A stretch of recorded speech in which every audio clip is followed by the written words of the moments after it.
wabarakatuh. Waalaikumsalam warahmatullahi wabarakatuh. Alhamdulillahirabbil alamin. Allahumma shalli wa sallim ala habibika Mustafa ka nabiyina Muhammadin wa ala alihi washabihi asma'in. Amma ba'du. Yang kita hormati Bapak Rektor UMN Dr. Fauzan MPD, Bapak Suparto, Bapak Haris, Bapak Stardi dan Bapak Irwinto, juga Direktur Telkom Bapak Mungkas, teman-teman UMM dan semua yang mendengar yang kami hormati. Ini ngaji itu harus objektif itu jujur. Jadi bisa saja korbannya ayah saya, bisa rektornya, bisa semuanya. Tapi korban dengan makna yang bagus.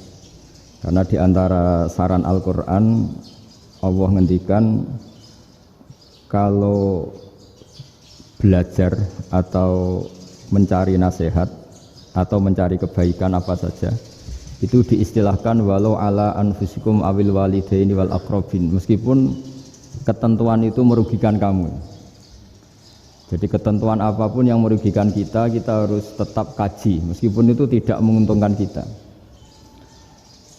Karena banyak problem, mulai dulu sebenarnya problem itu orang yang wakam da'in yadda'i annahu da'a ilallah tapi hakikatnya yad'u ila nafsi. Jadi banyak da'i yang mengklaim dirinya mengajak ke Allah dan Rasul tapi sebetulnya hakikatnya mengajak ke kelompoknya sendiri.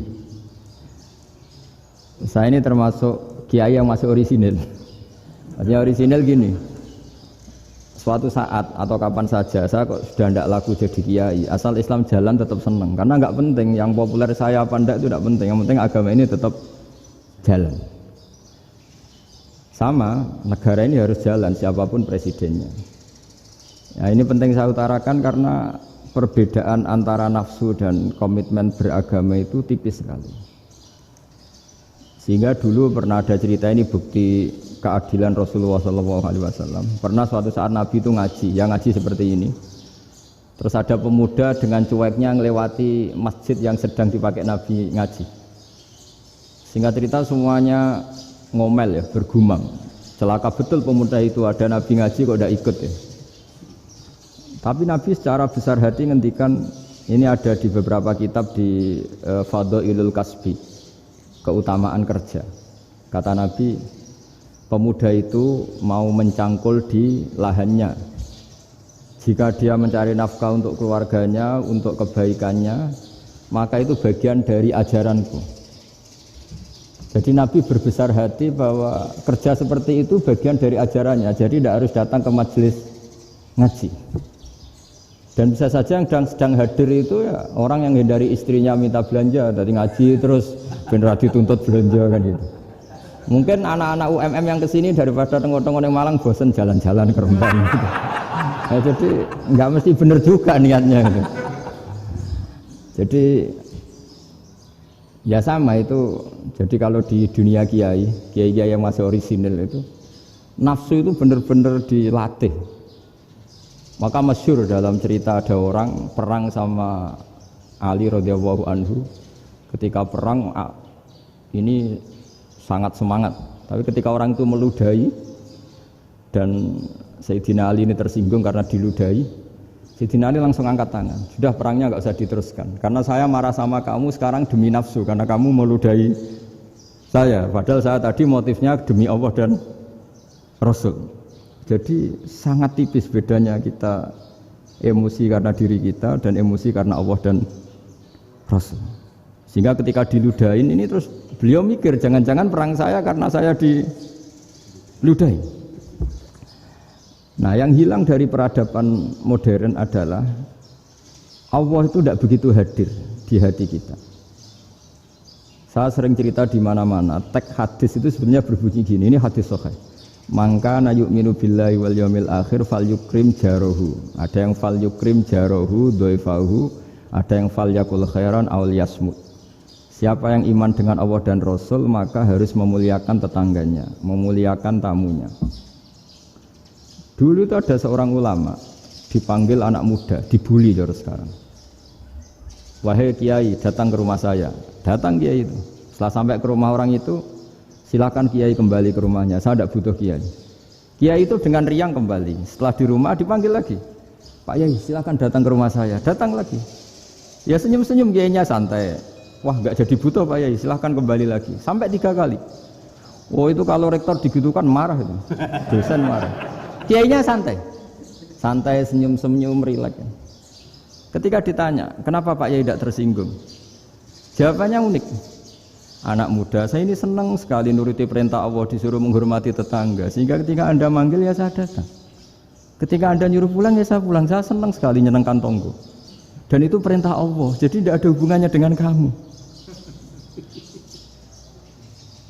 Wah pemudanya nangis minta dimaafin. Kalau kita kan enggak, kita ini dosen, kiai, mungkin kita doktor, mungkin kita profesor.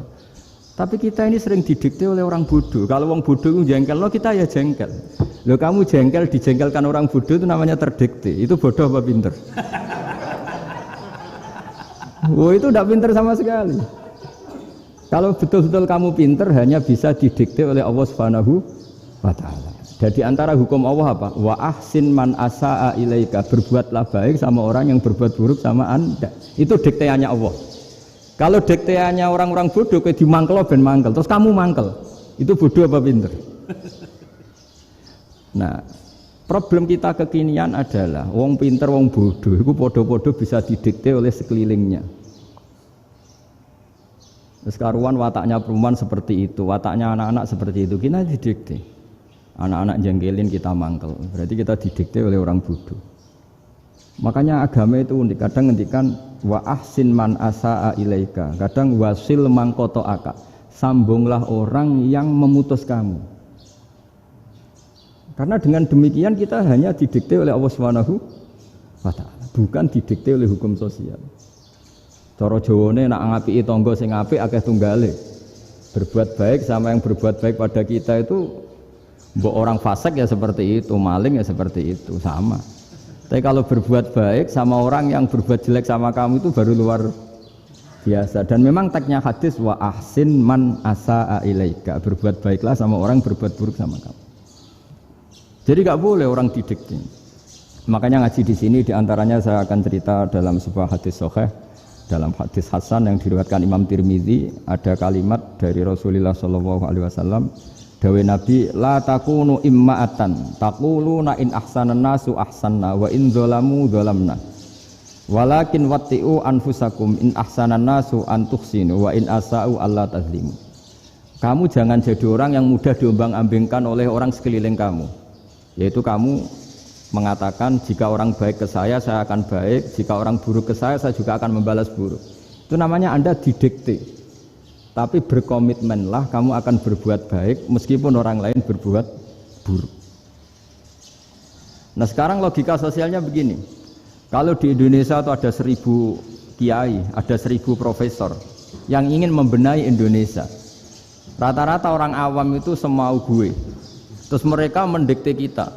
Perilakunya enggak simpatik, perilakunya jengkelin. Terus 1000 profesor ini ikut jengkel. Itu kira-kira jadi solusi apa goblok bareng? Sama 1000 kiai ini ikut jengkel, ini jadi solusi apa goblok bareng? Goblok bareng.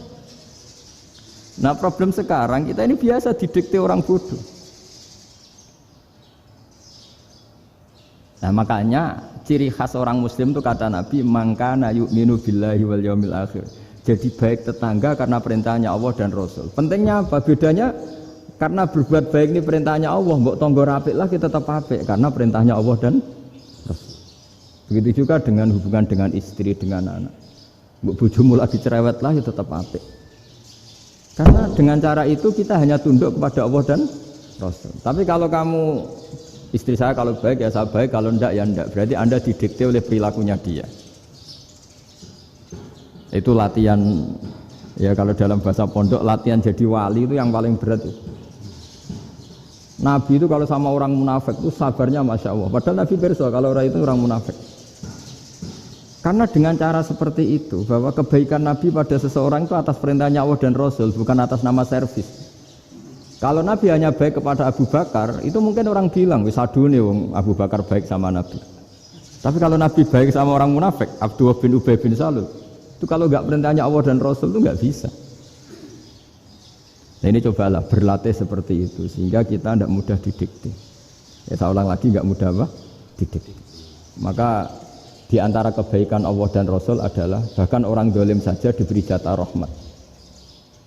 Makanya tadi seperti mukadimah yang dibaca Pak Haris tadi, agama ini rahmatan lil alamin. Orang yang dolim saja dapat jatah apa? Rahmat, apalagi yang soleh. Nah kemudian yang perlu dicatat, kenapa kita menjadi enjoy dengan Islam? Islam itu adalah agama yang tidak didikte oleh materi. Jadi kalau Anda ingin makan enak, mungkin kalau pikiran kebanyakan orang, anak-anak muda yang milenial, yang gaul, ingin makan enak ya makan yang disukai. Misalnya sate atau bakso Malang atau apalah. Kalau orang-orang yang jadi wali gak gitu cara berpikir. Ini yang masih orisinil. Ditanya, ini dunia baru kesulitan makanan, baru resesi. Cara makan enak gimana? Jawabannya lucu. Ya gampang, idamuhu alju. Idam itu lauk. Kalau kamu ingin makan lauknya paling enak apa? Alju. Kamu harus lapar banget. Sampai kalau puasa itu melihat tempe itu wah luar biasa. Tapi kalau kamu nggak puasa, air putih itu nggak menantang. Tapi kalau puasa, tempe air putih itu menarik dan Anda tetap lahap. Apa? Karena lauk terbaik adalah alju, yaitu lapar. Nah tapi kita ini enggak. Kita ini kayak orang bodoh. Kayak orang bodoh tadi, profesornya makan nyaman ya kalau sesuai selera. Nah itu kan sama dengan anak-anak ABG. Anak ABG itu makan lahap ya kalau yang disukai. Lalu bedanya apa ABG sama profesor? Kalau cara berpikir masih sama kan itu. Kiainya juga gitu. Kiai makan enak kalau yang disukai, kalau enggak ada. Lalu bedanya apa kiai sama orang awam? Orang awam juga gitu, makan lahap ya kalau yang disukai. Nah ternyata perilaku kita ini yang pintar sama yang bodoh sama Mas. Kalau kamu ingin berkasta lebih baik, itu cara makan enak itu apa? Idamuhu aljur. Lauk terbaik adalah karena kita sangat lapar. Makanya masyhur dalam cerita-cerita tarikh sirah nabawiyah. Nabi diberi hadiah, beberapa hadiah. Di antaranya ada yang diterima, ada yang enggak. Termasuk yang dikembalikan itu dokter. Ada seorang raja memberi hadiah Nabi dokter Tobit. Itu sama Nabi dikembalikan karena dokter ini sudah lama kumpul Nabi itu gak pernah sakit. Akhirnya dokter ini putus asa, ini gak perlu diobatin. Ketika ditanya kenapa ya Rasulullah engkau gak pernah sakit, karena kita ini kaum, kita ini komunitas masyarakat yang tidak akan makan kecuali lapar, dan kalau sudah makan berhenti sebelum kenyang. Jadi sederhana sekali pengobatan zaman Nabi. Sebagian besar penyakit itu pasti disebabkan kita ceroboh dalam hal makan. Sudah ngerti kalau durian masalah, kalau makan durian enggak kehitung gitu lah. Apalagi kalau gratisan itu tambah banyak gitu. Pola tidur juga gitu kata Nabi, dan kita tidak tidur kalau tidak sangat ngantuk. Nah, itu namanya orang-orang soleh yang sudah tidak didikte materi. Kalau yang didikte materi kan bisa tidur nyenyak kalau kasurnya enak, AC gini-gini. Sebenarnya enggak, tidur enak itu ya kalau sangat ngantuk. Mbok di gudang, mbok di bis, kalau sangat ngantuk ya semuanya ya enak. Sama, mbok lapar, mbok hanya tempe, tapi kalau sangat lapar itu ya enak. Nah ini ilmu yang mulai hilang, ilmu-ilmu yang mulai hilang. Nah, cara ibadah juga gitu. Kita ini kan, saya ini punya bapak kiai, mbah kiai. Punya guru yang sangat alim ya seorang Kiai Maimun. Itu dulu kita pengkaji ilmu itu tidak pernah tahu bedanya NU dan Muhammadiyah. Karena dulu Mbah Darwis itu Kiai Dahlan itu dulu ngajinya bersama Mbah Hasyim ketika di Indonesia yang ngaji Mbah Soleh Darat. Mbah Soleh Darat itu dulu ngajinya sama buyut saya ke-6 namanya Mbah Soleh Asnawi di Kudus. Mbah Soleh Darat itu dulu alim-alimnya orang Jawa ya Mbah Soleh Darat, Soleh bin Umar. Tempatnya di Semarang, tapi beliau itu sebenarnya orang Jepara yang dekat Kudus. Setelah di Mekah, Mbah Hasyim ini mondoknya, mulazimnya ke Syekh Mahfud Termas, tapi sesekali ke Syekh Khotib Minangkabau. Nah yang Mbah Ahmad Dahlan lebih sering ke Syekh Khotib Minangkabau, sesekali ke Mbah Mahfud. Singkat cerita, karena Syekh Khotib Minangkabau sudah modern ya, terlibat organisasi dunia. Pas itu beliau pengagum Muhammad Abduh, pengagum Rasid Ridho. Sehingga bawaannya Mbah Dahlan itu lebih pergerakan karena beliau lebih ngidolakan Syekh Khotib. Nah Syekh Khotib sendiri sebenarnya orang Minangkabau. Jadi beliau namanya Muhammad saja sebenarnya. Jadi menantunya orang Arab. Oh itu dicibir mertuanya ini karena punya mantu orang Jawa, orang ndak Arab. Singkat cerita terus si mertuanya bilang gini, kamu jangan pernah bilang kalau orang Arab itu mansa kanal Arab, orang yang bertempat di Arab. Walakin man takallama bi arabiyyin fasihin, tapi orang bisa ngomong Arab secara fasih. Singkat cerita kalau kamu tidak percaya, nanti suatu saat menantu saya kalau Jumatan, tidak usah kamu kasih tahu, langsung suruh jadi khotib. Nggak usah kamu kasih tahu, sarannya tidak usah kamu kasih tahu. Kalau sekarang kan enggak. Kalau dosen mau jadi khotib kan mengumpulkan materi dulu. Lucunya di antara materinya itu dari TV, makanya jadi ribet kan khutbah sekarang. Kalau musim corona ya akan ngomong corona, musim apa yang ngomong apa. Jadi lagi-lagi didikte oleh media. Sebenarnya kalau ngomong kan sesuai kebutuhan umat, ini obatnya apa. Tapi enggak sesuai trending topik, itu kan kayak anak-anak gaul. Ini dokter kok gitu kan aneh. Singkat cerita si khotib ini enggak dikasih tahu, saya Muhammad tadi enggak dikasih tahu, langsung disuruh khutbah. Fatakallama bikalamin fasihin. Dia ngomong fasih sekali. Bahkan ngalah-ngalahi fasihnya orang Arab asli. Semenjak itu beliau dapat gelar Al-Khotib, orang yang cakap berpidato berkhutbah. Makanya terus dia Khotib Al-Minangkabau. Jadi orang Indonesia itu luar biasa. Dulu yang namanya orang Indonesia di Arab Saudi itu dihormati sekali karena yang ke sana itu pasti ulama. Sudah alim di Indonesia ke sana, termasuk Mbah Ahmad Dahlan.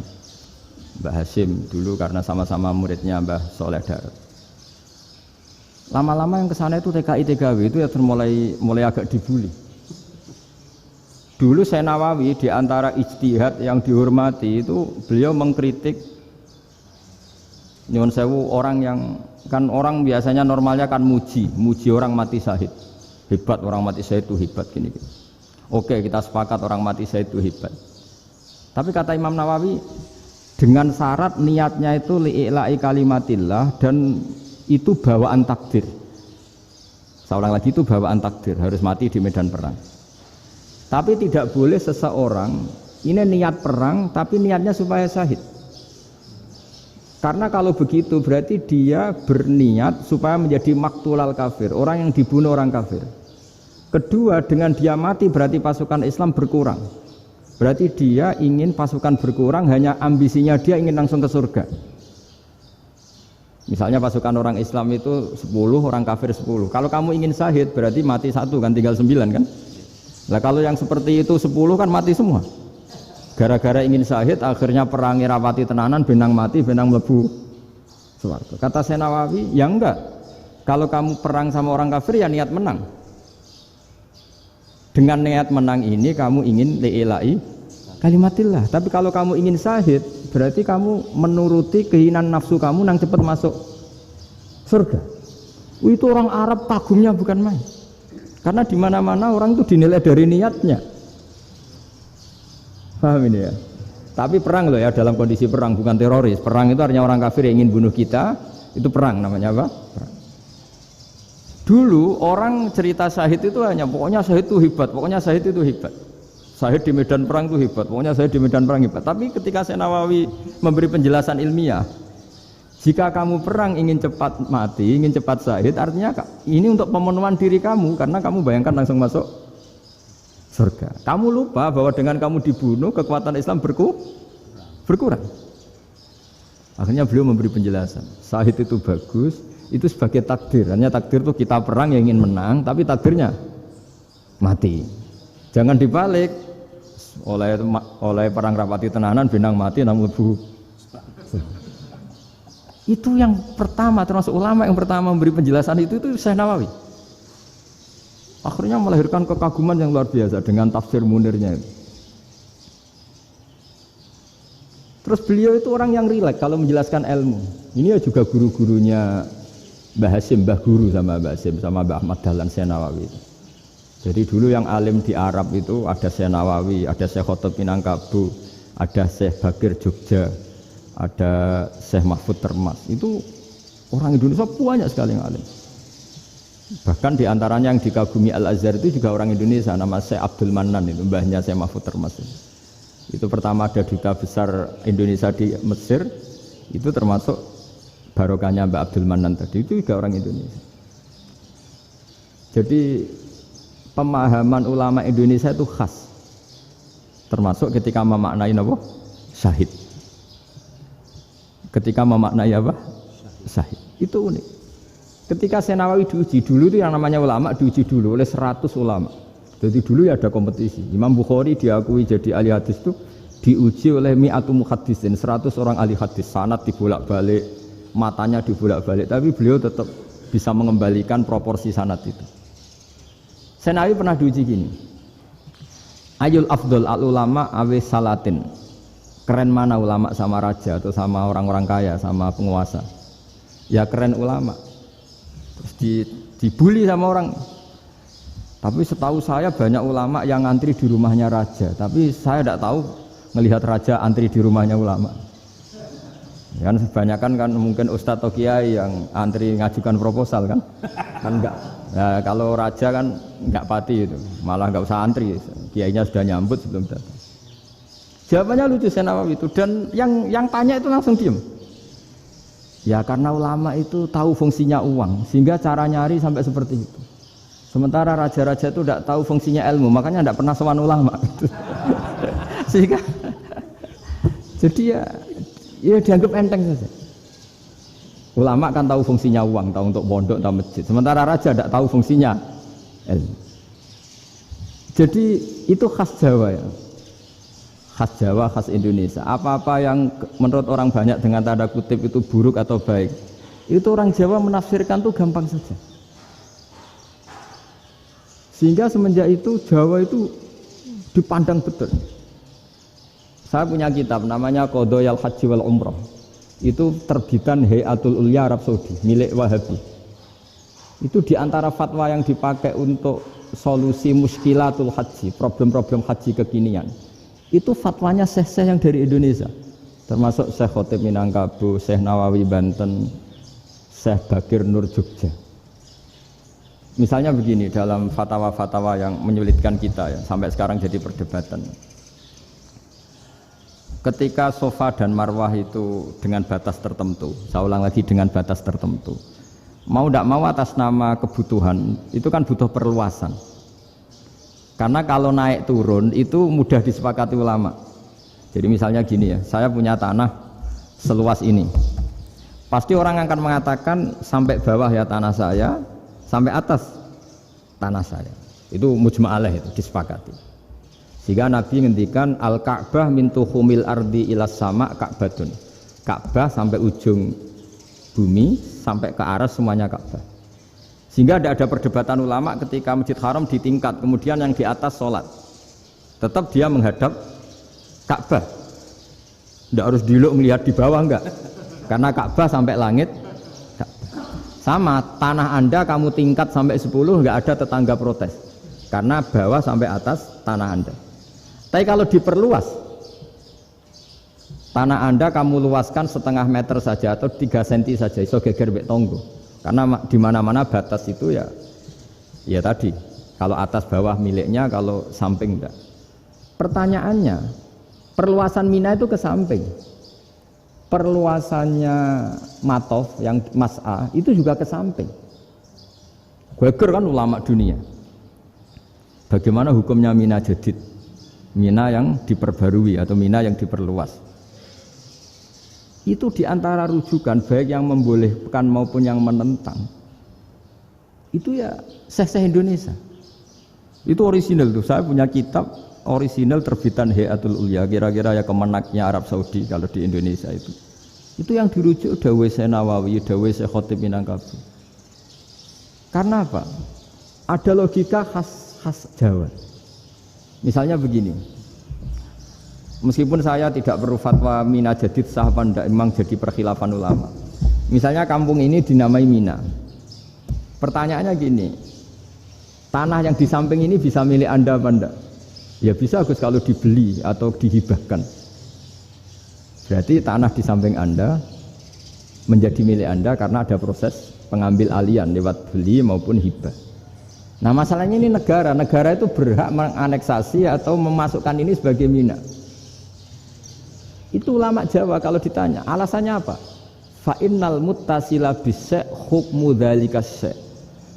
Karena yang gantet, yang mutasil itu bisa dihukumi seperti sesuatu itu. Jadi kalau ini mina, ya yang gantet mina ini ya bisa dikatakan mina. Beda dengan membuat mina Malang mina, wah itu tidak bisa, tidak mutasil kan? Itu enteng sekali ulama Jawa.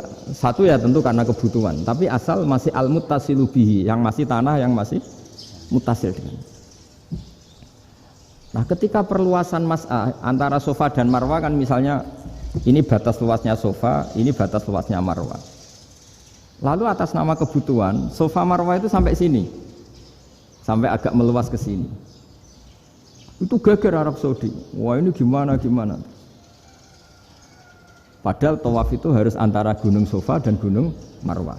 Sa'i itu ya. Tapi kalau istilah Quran memang tawaf sama-sama. Makanya apa? Inna sofa al-marwata min sya'airillah faman hajjal baita wa i'tamara fala junaha alaihi ayat tawafa bima. Jadi kalau istilah sa'i di Quran itu masih tawaf. Karena harus ada, kalau bisa lah, bukan harus. Kalau bisa memang harus ada unsur muternya. Kita kalau sa'i kan dari sini sofa sampai sini marwah, terus kan agak muter ke sini. Nah, kan agak membentuk lingkar. Nah, makanya Quran tetap mengistilahkan apa? Tawaf. Jadi bukan sini ke sini terus sini ke sini kan enggak, tapi sini sampai sini terus muter kan? Terus sini. Jadi antara setar dan selama ini prakteknya kan gitu ya. Sofa ngambil sini, terus ke sini, terus agak muter. Nah, karena ada unsur agak muter ini terus orang menyebut apa? Tawaf. Tapi itu bukan syarat sah, ini cerita ideal. Saya ulang lagi ya. Gunung Sofa itu puncaknya atau pucuknya kalau dalam bahasa Jawa itu ya hanya segini, ini sampai sini. Nah, kelompok Islam yang fikih keras nggak boleh diperluas karena Allah memilih tempat ini itu spesial, jadi nggak boleh ke yang lain. Tapi ketika kebutuhan mendesak, mau tidak mau harus diperluas. Itu jawabnya Kiai Jawa lucu. Gunung sing ketok iku sing dhuwure tok. Sikilane luwih hombo. Jadi karena kita kan gunung kan bentuknya gini. Nah, sofa yang kecil itu yang atasnya, tapi sikilannya sini kakinya lebih luas. Jadi boleh perluasan asal tidak melebihi kakinya. Ya dihitung ya lebih luas. Jadi Kiai Jawa itu kayak wong delok gunung Penanggungan, kayak gunung Arjuna. Di mana-mana puncak gunung itu lebih kecil timbang kakinya. Artinya diperluas ini bukan berarti tidak di sofa dan tidak di, itu khas Kiai Jawa. Jadi jangan kira orang Jawa itu tidak hebat sekali. Termasuk perkembangan hotel di Arab Saudi. Itu dulu sebelum ada hotel. Buyut saya kelima atau keenam dulu haji, namanya Badur Rahman. Itu kalau mau ingin apa ya, menghindari terik matahari itu masuk gua. Itu masuk gua itu hanya separuh badan, kakinya di luar. Jadi jangan bayangkan kalau gua di Indonesia kayak gua Akbar di Tuban orang bisa masuk jalan-jalan, enggak. Gua di Arab itu kayak cepitan batu, tidak sampai masuk. Sehingga kepalanya dimasukkan, kakinya masih kena matahari, saking panasnya Arab Saudi. Sehingga dalam bayangan hijrah ketika Nabi bersembunyi di gua apa? Sur. Itu kata Abu Bakar, kalau orang kafir melihat kakinya pasti melihat kita karena nggak bisa masuk penuh. Jadi orang itu mau dempes tok. Sehingga ya kira-kira luasnya gua paling segini. Makanya guyonannya kiai-kiai itu untung nggak kayak gua Indonesia. Kalau kayak gua Indonesia laba-labanya capek karena luas sekali. Jadi jangan bayangkan gua Arab tuh kayak gua Indonesia. Makanya bayangannya andai kan orang itu melihat ke bawah pasti melihat kita karena orangnya nggak bisa masuk penuh, nggak bisa masuk 100%. Ya kayak cepitan batu lah mirip. Itu kan mirip Gunung Uhud. Gunung Uhud kata Rasulullah, nanti kalau kamu perang itu di atas, menang atau kalah di atas. Musuh biar di bawah. Dengan di atas kamu bisa manah. Jangan bayangkan kayak Gunung Merapi, kayak Gunung Penanggungan. Lah kalau Gunung Penanggungan mana ke bawah yang leyang kan? Jadi gunung di Arab itu kayak bukit. Ya sampean pernah kan ke Uhud itu ya sama ini aja tinggi ini kan? Nah ini yang mulai ada mis. Makanya nerjemah itu susah di Indonesia. Karena jabal itu udah harus tinggi. Kalau tinggi nggak bisa manah dari atas ke bawah kan nggak ngefek kan? Sampean kalau ke Uhud gunungnya kan pendek sekali sehingga yang mana dari atas ke bawah ya kalau kena musuh ya celaka karena memang dekat. Ya kalau gunung Indonesia mana dari atas ke bawah yang keleyang nggak ngefek. Nah itu susahnya nerjemah bahasa Arab ke kita. Jadi apa ya? Transkrip itu nggak gampang karena ada pengertian yang beda. Kita kalau bilang gunung itu tinggi sekali. Sampai banyak mahasiswa tersesat ya saking tingginya. Kalau orang naik Uhud nggak akan tersesat, wong ketok dari bawah itu. Nah ini pentingnya ngaji ya. Jadi akhirnya ulama-ulama Indonesia itu dipakai rujukan. Jadi mulai Mbah Hasyim, Mbah Ahmad Dahlan sampai era buyut-buyut itu masih orang alim. Lama-lama yang di Indonesia ini orang-orang yang bodoh. Sehingga orang Jawa kalau ke sana dibully, ya Jawa tak kuluh kaya. Orang Jawa itu penggaweannya itu makan ular. Karena belut itu kalau di kamus itu persis ular. Dulu itu kan kamus tidak full color. Gara-gara gak full color, gambar belut sama ular itu sama. Belut itu belut sama ular kalau gak full color gambarnya sama apa enggak? Sama. Terus orang Jawa itu kan masih banyak yang makan bajing itu apa? Ketupai. Bajing kalau digambar tidak full color sama dengan tikus. Gambar yang tidak warna hitam putih. Sehingga kita ini dibully pemakan tikus dan pemakan ular. Karena belut itu persis ular kalau digambar yang tidak full color. Sampai datang Syekhona Khalil, datang ulama. Ngarang kitab ya judulnya Al-Belut. Karena enggak terima bangsanya dinyek makan apa? Ular. Terus dikarang. Wal belut hayawanun bakhriyun, terus ya isu fi kadza wa kadza. Itu beda dengan al-hayyah.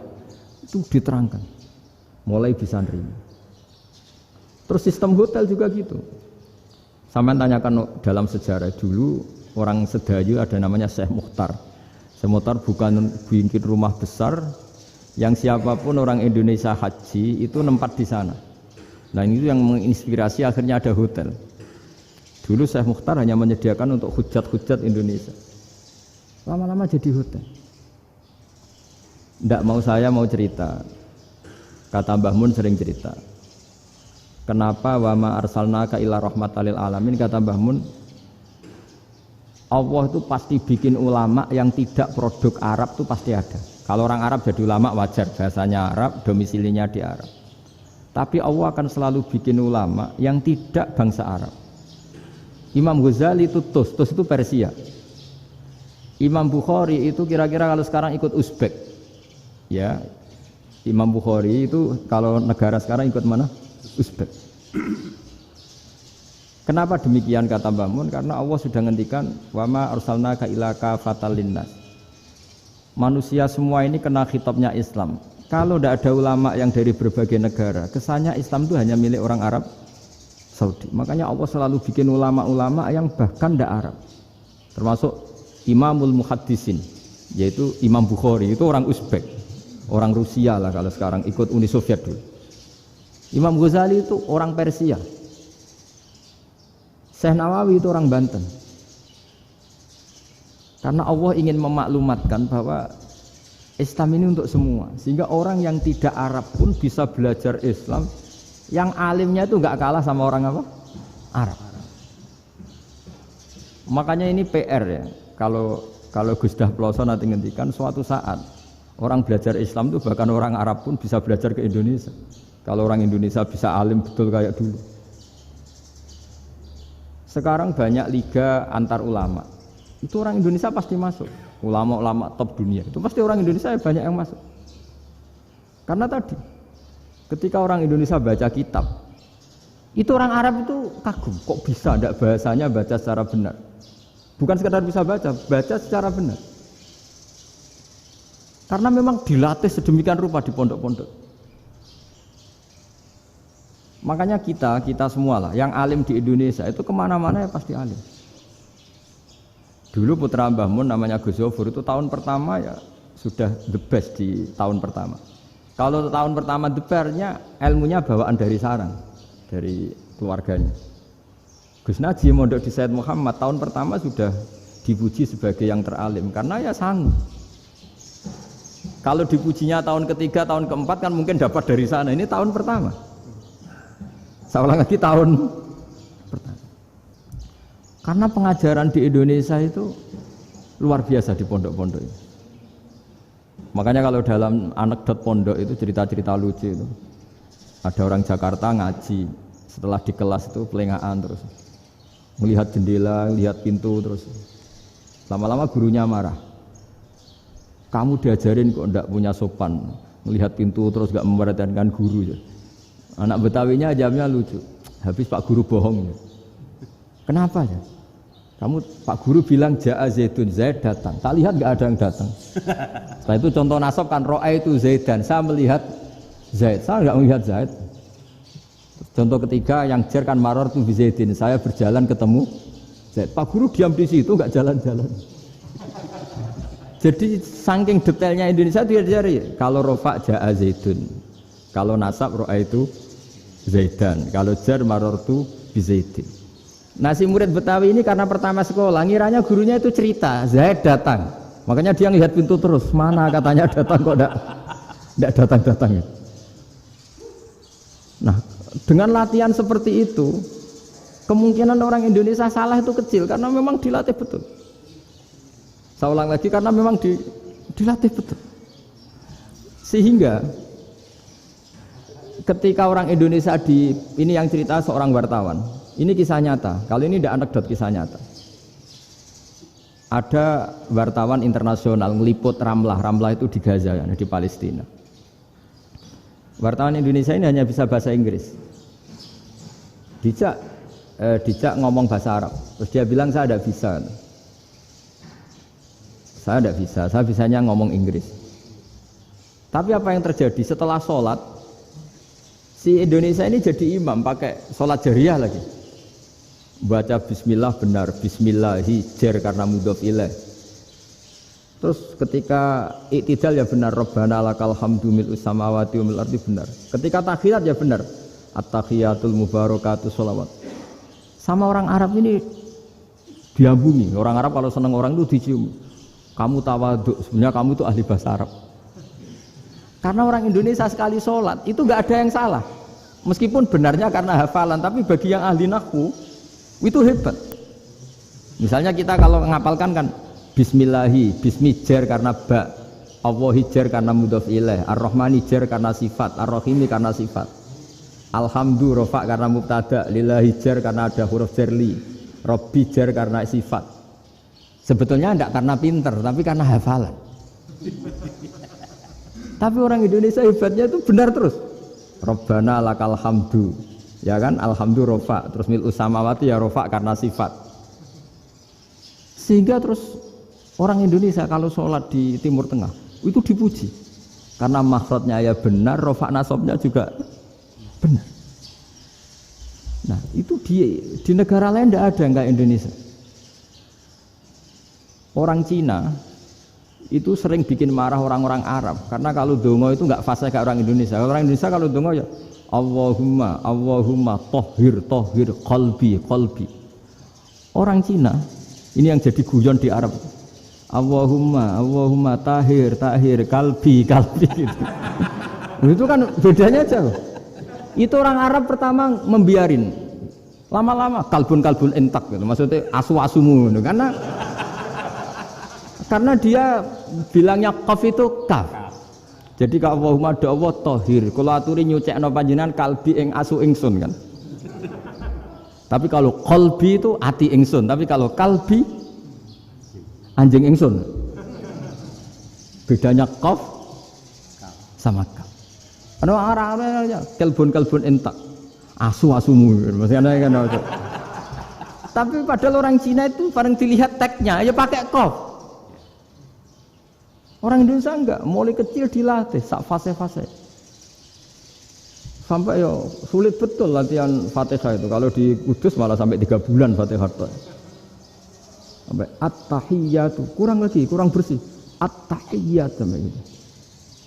Sampai ada cerita itu orang dipanggil maftuhin itu enggak melengak, harus maftuhin. Baru melengak. Tapi barokahnya itu orang Indonesia kalau dongo memang benar-benar Allahumma tahhir qalbi. Ya Allah sucikan hati kami, bukan tahhir kalbi. Karena sekali jadi kaf itu maknanya anjing saya, ya Allah sucikan anjing. Jadi ini orang Indonesia. Jadi kata Mbah Mun, dawuh Mbah Mun, illaka fatal linnas, bahwa agama ini milik semuanya.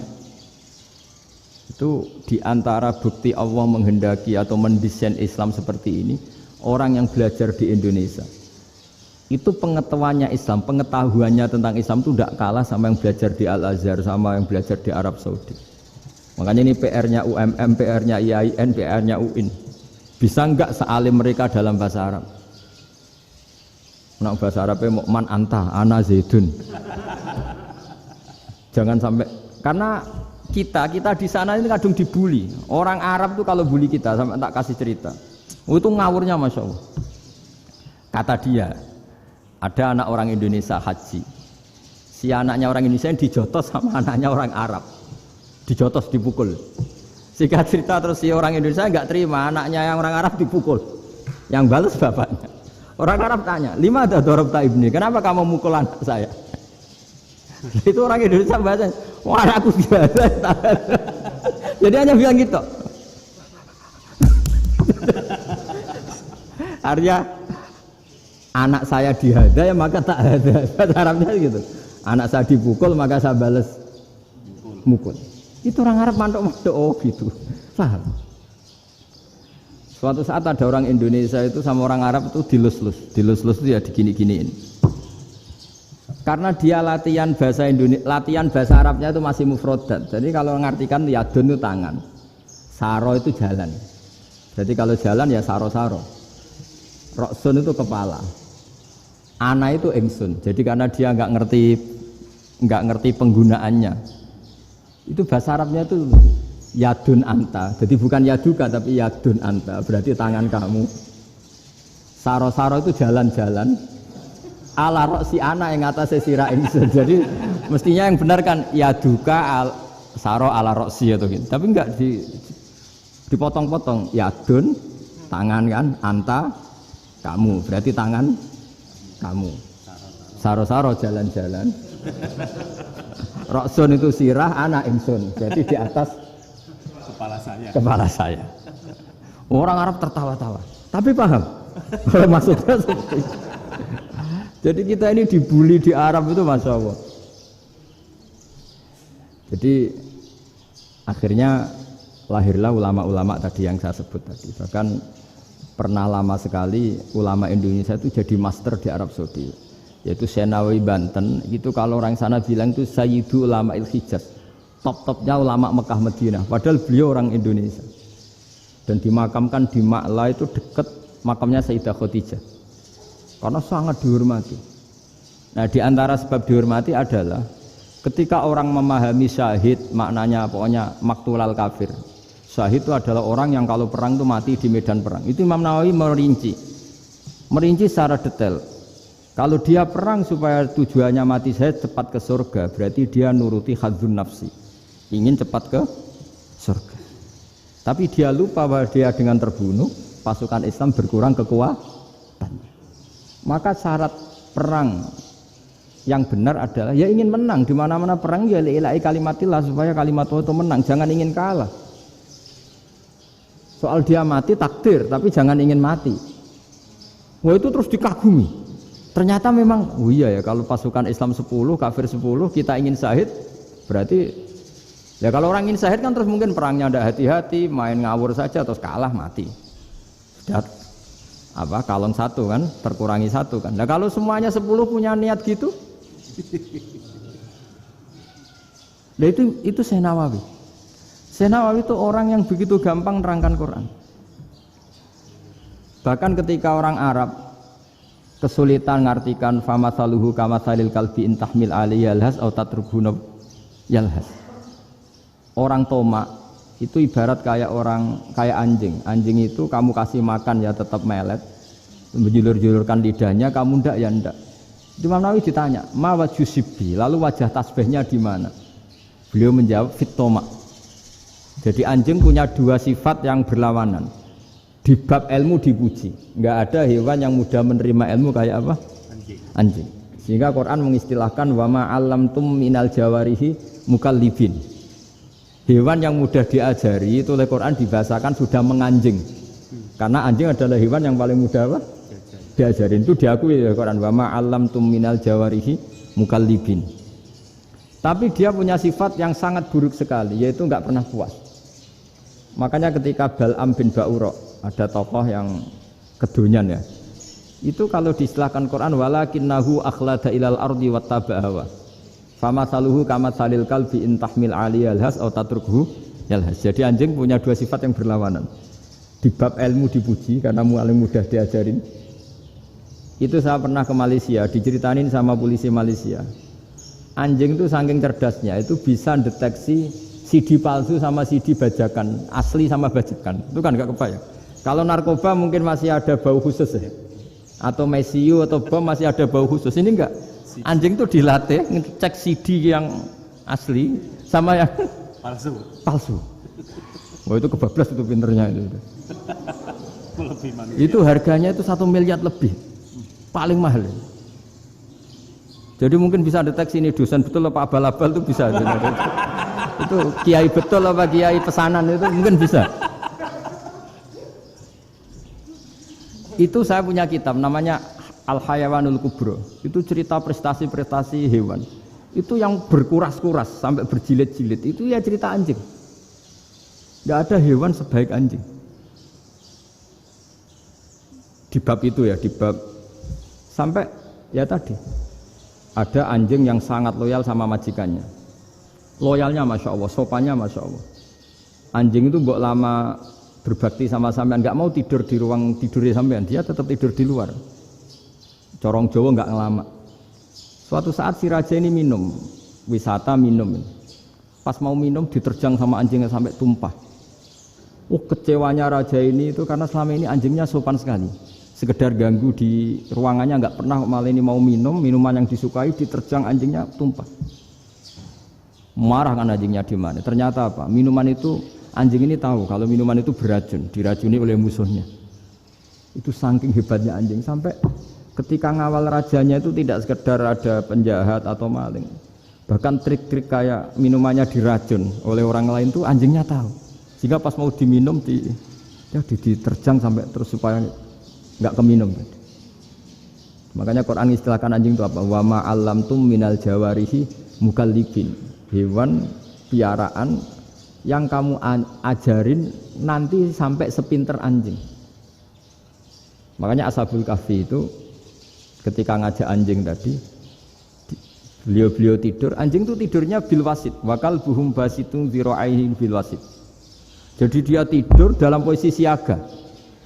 Loh coba anjing itu nggak pernah sekolah, karena dia posisi menjaga, tidurnya itu kayak siaga gini.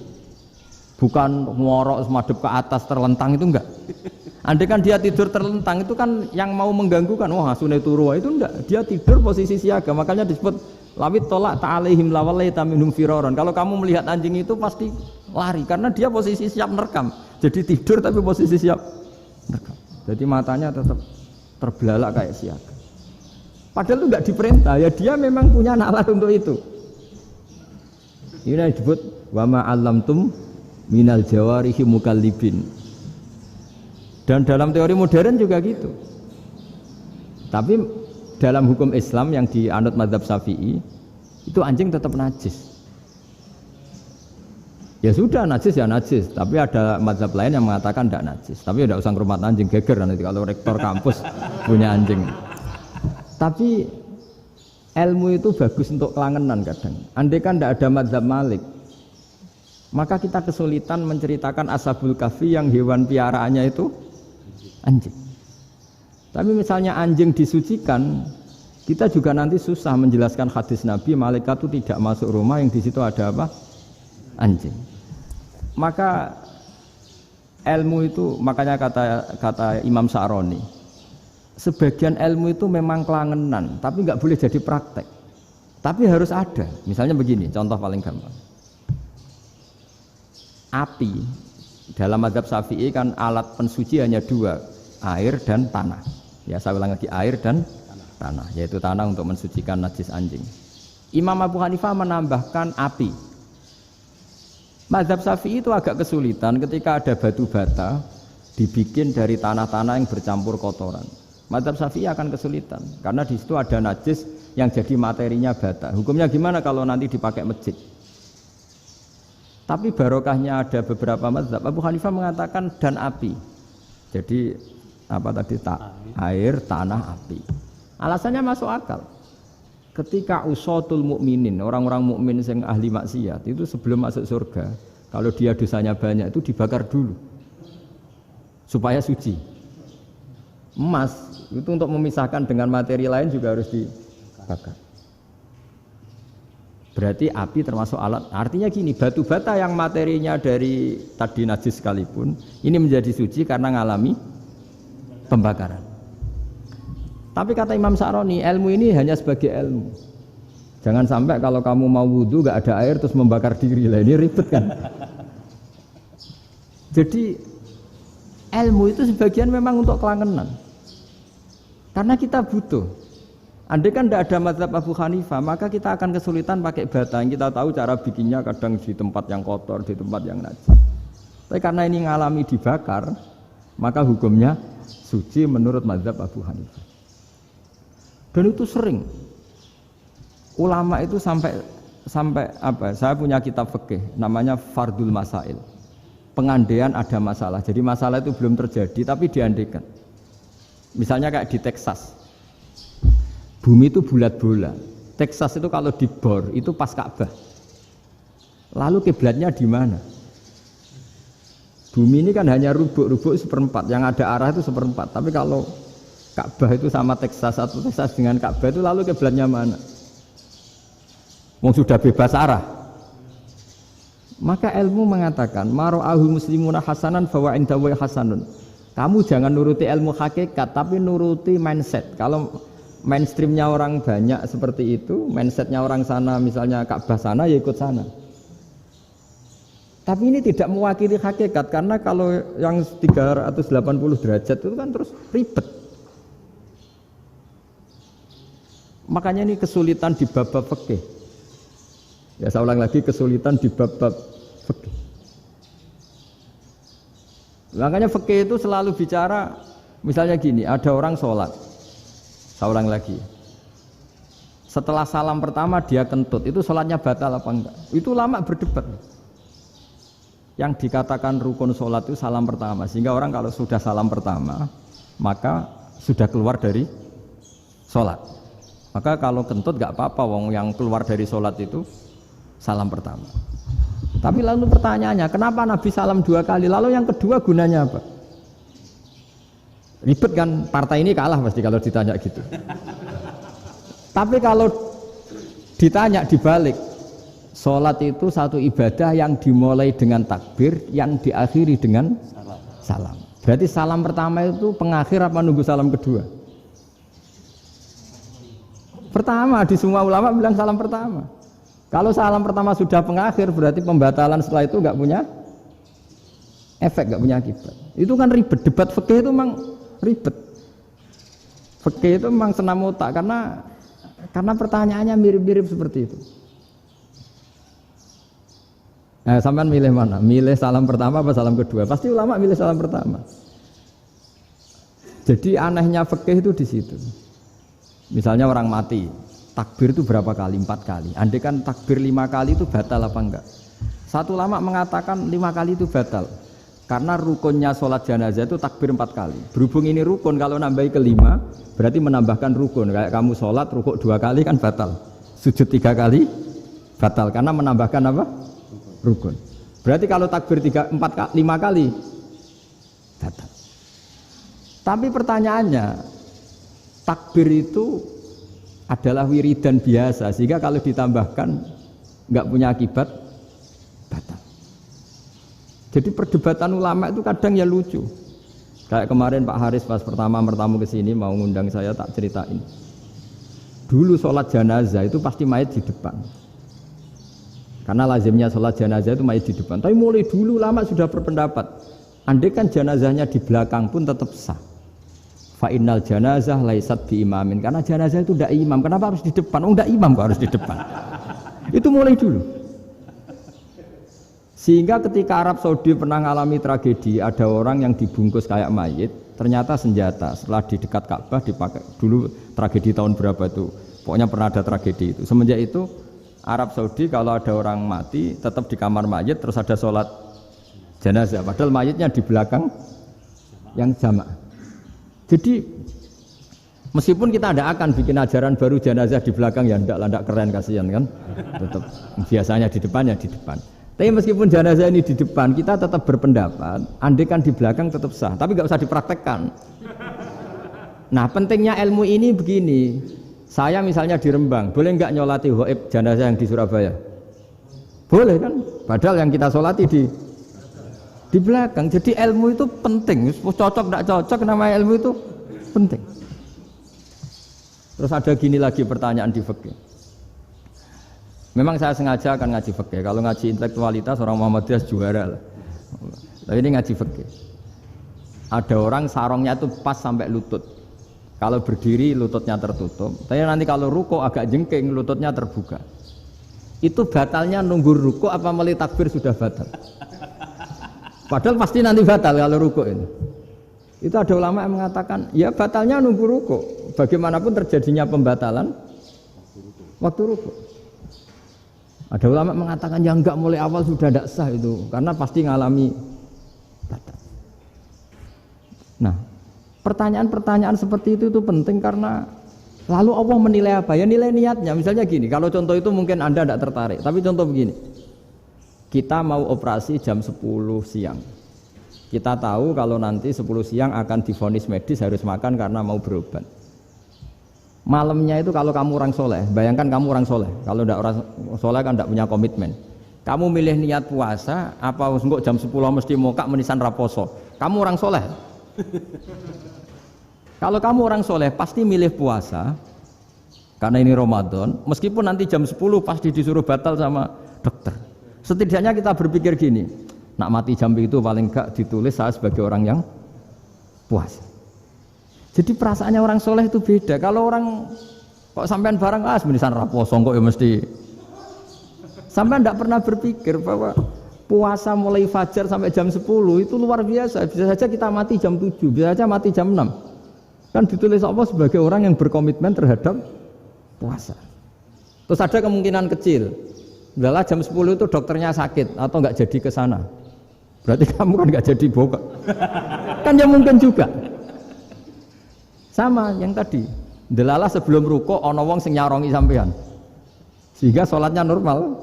Kamu tidak menemukan pakaian yang pas, jebule pas setelah ruko, mau ruko, ono wong wah sholatnya kira bener disarongi. Itu agama. Jadi agama itu dimulai dari mana coba? Dimulai dari niat, dari komitmen. Nah, sekarang kelirunya kenapa ada garis keras? Agama itu dimulai dari keinginan ideal. Itu yang mulai itu ada orang-orang garis keras. Agama ini enggak, agama ini dimulai dari niat. Sampai ada kaidah agama ma la yudraku kulluh la yudraku kulluh. Kalau tidak bisa ideal jangan ditinggalkan sama sekali. Tapi orang enggak, sekarang bayangkan Islam itu ideal. Pemimpinnya ya soleh, masyarakatnya soleh, enggak ada maksiat, enggak ada apa. Nan apa ilmu? Kalau secara ilmu mulai dulu ya ada orang dolim, ada orang soleh. Nabi kurang baiknya. Di angkatan itu ya ada orang munafik. Sehingga ulama itu sudah berpendapat ideal itu piye? Zaman Nabi saja ada orang apa? Munafik. Itu ilmu. Kalau nuruti kelangenan inginnya dunia ya steril, enggak ada maksiat, enggak ada apa. Dan agama itu diciptakan Allah itu memang unik.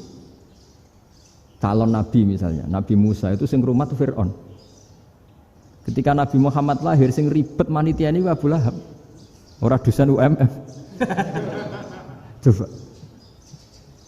Karena Allah ingin memaklumatkan ke kita bahwa agama ini akan hidup di kondisi apapun. Asia, istrinya Fir'aun itu termasuk mukminah yang dipuji Quran. Padahal dia bukan istrinya pengurus NU atau pengurus Muhammadiyah, istrinya Fir'aun. Tapi itu pelajaran bagi kita bahwa orang-orang baik itu tidak harus di lingkungan yang baik. Masjid paling makmur itu kadang di dunia mungkin, ya jangan bakas Mekah Medina itu karuan. Mungkin di antara masjid yang makmur justru yang di Kanada, di Amerika mungkin. Karena merasa minoritas itu perpustakaannya ada, kajiannya ada. Tapi banyak masjid di daerah pesantren yang malah sepi. Karena kiainya tahu jamaah di masjid itu wajib. Lalu itu ada daerah pesantren, saya ulang lagi ada daerah pesantren. Didikon pengajian, monggo nekani pengajian, maca selawat ning omah yo ganjaran padha wae. Ribet kan? Mau dibantah itu benar, mau dibiarin merusak tatanan. Jadi saya mohon sekali ya, jadi ilmu itu diperbandingkan supaya perbedaan-perbedaan itu biasa. Dulu Imam Malik itu punya murid namanya Imam Syafi'i. Itu dalam banyak hal. Itu perbedaannya tajam sekali. Ya saya ulang lagi, dalam banyak hal itu perbedaannya tajam sekali. Misalnya begini. Ini terakhir percontohan saya fikih, nanti dikaji sendiri. Ada seorang A'rabi, Ja'a A'rabiyun. Ini di hadis sahih diulang-ulang di semua Al-Kutubus Sittah ada peristiwa ini. Ja'a A'rabiyun ila Rasulillah sallallahu alaihi wasallam faqala ya Rasulullah ahlaktu. Qala wa ma ahlakaka? Qala wa qatu imraati fi nahari Ramadan. Ya Rasulullah, saya ini orang yang rusak. Kenapa? Saya ini hubungan intim sama istri saya ketika masih siang Ramadan. Singkat cerita orang ini dihukum berat sama Nabi. Hukumannya adalah karena dia membatalkan puasa ketika dengan hubungan intim. Sama Nabi dihukum, kamu harus merdekakan budak. Wah, tidak mampu ya Rasulullah, saya tidak punya budak. Jadi ini bukti bahwa agama ini sangat sosial sehingga sebagian kafaroh harus memerdekakan budak. Kamu kalau gitu puasa 2 bulan. Yang baru puasa 2 hari aja kecelakaan malah disuruh puasa 2 bulan. Ya sudah kamu ngasih makan 60 orang miskin. Saya ini orang paling miskin. Kok jadi sudah miskin agak hiper lah orang itu. Poso-poso kok gitu. Itu kata ulama kalau orang Jawa enggak mungkin makanannya tempe mendoan, enggak mungkin itu. Di Jawa itu enggak mungkin lah ada orang batal puasa karena hubungan intim. Ada istrinya enggak cantik, cerewet, sang lanang mangane mendoan. Itu tidak mungkin, kecelakaan itu tidak mungkin. Tidak mungkin itu. Tapi kalau Arab mungkin karena makanannya daging. Singkat cerita, terus pertanyaannya gini. Kalau batal biasa itu kan bayarnya puasa 1 hari. Kalau batal, tapi kalau batal pakai hubungan intim, pakai jima kalau dalam bahasa fikih, itu kafarohnya berat, yaitu merdekakan budak atau puasa 2 bulan berturut-turut. Pertanyaannya gini, jima istri itu boleh loh tidak zina. Seorang jima istri itu boleh loh tidak zina. Itu kan hukumannya berat. Nah terus Imam Malik berpikir kalau gitu tidak harus jima dong. Poso-poso, ora ana uzur, ora ana apa terus nyate. Esuk mangan bakso. Tanpa ada alasan syar'i. Hukumnya harus sama dong. Karena jima hukumnya boleh, berarti semua iftar, semua pembatalan puasa yang tidak ada uzur syara' maka hukumnya sama, yaitu sanksinya sama. Masuk akal enggak? Masuk akal dalam mazhab Imam Malik. Dalam mazhab Syafi'i enggak. Mulai dulu jima itu beda. Kayak mertamu nih gone wong, mangan iku oleh, tapi nak nggo bojomu mbok jima niku wis nemen ngawure lah. Tetep beda. Dari Imam Syafi'i itu pokoknya beda, jima sama makan itu beda. Lah ya terus setelah itu terus ada pertanyaan. Bagaimana kalau makan dulu baru jima? Ribet kan? Makanya itu sampai dibabkan Kitabul Khilafil Fiqhi, bab merekayasa fikih. Makanya itu perdebatannya orang Hanafi sama Imam Syafi'i juga sama. Ada orang jam segini lapar sekali, kalau langsung makan kan kena sanksi. Ya pergi aja dulu, pura-pura ngaji ke Gus Bah gitu. Nanti kan jadi musafir kan? Wah itu sudah boleh itu kan? Musafir. Padahal enggak.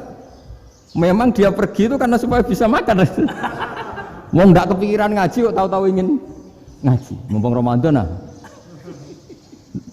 Nah makanya dibabkan, apakah boleh merekayasa fikih? Tapi fikih bisa apa coba? Dengan status kamu musafir, ya memang boleh iftar, boleh berbuka. Lah itu terus jadi terus perdebatan ulama menyangkut fikih. Karena memang masalah furu'iyah. Sehingga termasuk perdebatan kita dalam perilaku, misalnya adat orang NU kalau habis salam itu menghadap ke kiblat karena arah terbaik itu kiblat. Tapi sebagian orang Muhammadiyah atau mungkin semuanya menghadap ke makmum. Itu memang teks hadisnya itu kita yang meneliti hadis itu semua syarah itu berdebat. Nabi memuji kiblat itu arah terbaik, oke. Tapi di bab itu Nabi itu aqbala alaina, menghadap ke kita. Lalu pertanyaannya, kenapa menghadap ke kita? Ada mengatakan karena Nabi memang punya tradisi kadang ngendikan. Ya tentu dulu istilahnya tidak kultum, nggak ada istilah itu dulu, 7 menit itu nggak ada. Tapi ada ulama yang analisis begini, termasuk kitab Fathul Bari. Nabi itu tokoh sentral, taruh lagi Nabi itu tokoh sentral. Ini kata kitab Fathul Bari, bukan kata saya. Nah orang-orang yang imamu qaumi, orang-orang yang jadi imam di daerah masing-masing, tetap kalau sholat itu ikut Nabi. Ikut Nabi setelah salam langsung pulang. Jadi sebetulnya salam langsung pulang itu ada sejarahnya karena dia mau jadi imam di daerahnya. Nah, tidak kebayang kalau Nabi itu madhep kiblat. Kalau Nabi madhep kiblat, orang yang masbuk yang barusan datang pasti langsung usolli misalnya fardhu isya'i misalnya. Terus makmum Nabi, padahal Nabi sholatnya sudah selesai. Jadi intinya gini kata Fathul Bari. Imam setelah salam itu harus bikin gerakan atau omongan atau apa saja yang menunjukkan kalau sholatnya selesai. Di antara gerakan itu adalah beliau harus menghadap ke hadirin atau menghadap ke utara. Atau apa saja yang penting menunjukkan kalau sholat ini sudah selesai. Itu fikih. Jadi fikih itu cara menganalisis itu memang unik. Karena kalau Nabi tetap seperti itu, posisi pancet seperti itu, maka orang yang baru datang mengira Nabi masih sholat. Nah, pertanyaannya kalau mereka sudah takbir, malah sholatnya tidak sah. Kenapa tidak sah? Menggantungkan sholat atau mengikatkan sholatnya dengan orang yang sudah tidak sholat. Jadi menjadikan orang yang nggak sholat sebagai imamnya kan nggak boleh. Maka Nabi harus memaklumatkan dengan gerakan itu bahwa beliau sudah tidak sholat. Karena orang datang dari berbagai daerah. Jadi nganalisis fikih, fiqhul hadis namanya. Itu ulama itu mau tidak mau debat karena pertanyaannya itu kenapa ya memang mau apa karena yang namanya sosial itu yahtamilu muhtamilatin ada sekian kemungkinan makanya dalam madzhab istimbat itu ketika Nabi sedekah pakai tamer pakai kurma itu ulama mesti ngitungnya tuh kut itu makanan pokok. Sehingga Imam Syafi'i mengatakan kalau di Indonesia pakai beras misalnya karena kutil balat Indonesia itu beras. Oke, Imam Syafi'i mainstream. Tapi ketika era Yusuf Qaradawi di Al-Azhar di Mesir sana, ulama-ulama mulai usil. Sama sih ingat Mbah Mun sering gejlokan. Lah iya, petani gabah, petani padi wis melarat wajib zakat. Petani cengkeh, kakao, suga-suga wajib zakat hanya karena yang ditanam tidak makanan pokok. Jadi mulai ada ulama mulai gerah lah kalau bahasa politiknya mulai gerah. Yang petani miskin gara-gara yang ditanam padi wajib zakat. Yang orang-orang di sana misalnya di Sulawesi karena tanamannya kakao atau cengkeh tidak wajib zakat karena bentuknya tidak makanan pokok. Geger kan di Al-Azhar geger. Akhirnya hampir semua ulama berpendapat ya sudah sekarang ketika Nabi menzakati makanan pokok itu jangan dihitung sebagai makanan pokok. Wa mimma akhrajna lakum minal ard. Apa saja, ma itu apa saja. Makanya kata Yusuf Qaradawi, ma itu apa saja. Makanya semua tanaman yang menghasilkan uang itu wajib zakat.